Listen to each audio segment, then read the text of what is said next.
When you are just starting your photography adventure, there will be some crucial camera settings that you'll need to know.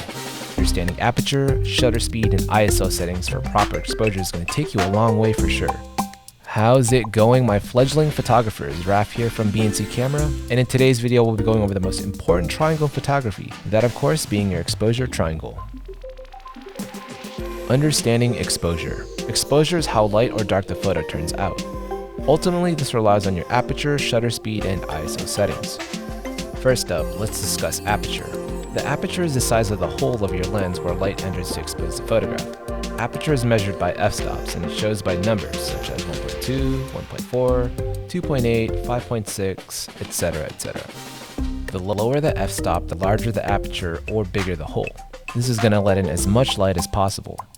The higher the f-stop, the smaller the aperture or hole will be, allowing less light to hit the sensor. Always feel free to experiment with your apertures to see what each f-stop will produce. I say this because the aperture will also affect your depth of field, not just the brightness. Depth of field is the clarity of the background in your photograph. If you're using a high f-stop, it will keep things in the background sharper and in focus. If you're using a low f-stop, it will result in a blurrier background. Next up is shutter speed. Your shutter speed is how much time the opening has to allow light in for exposure.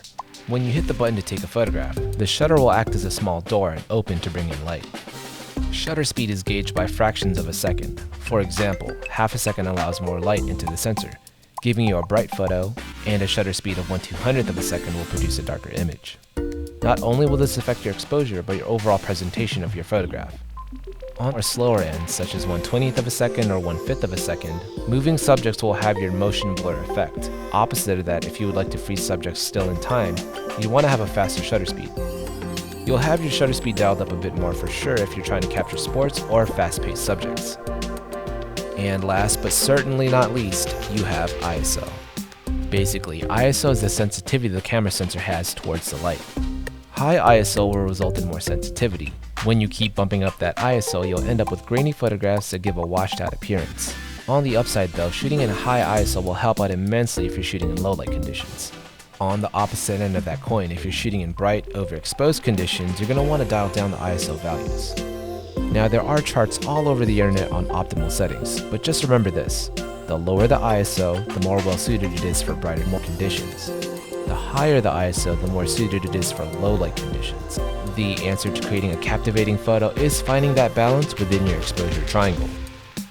After a while, you'll develop a second sense for lighting conditions, and eventually it'll be something that just comes as second nature. And that's that when it comes to your exposure triangle. And once more, this is your main man Raf from BNC Camera, and we'll catch you on the next video.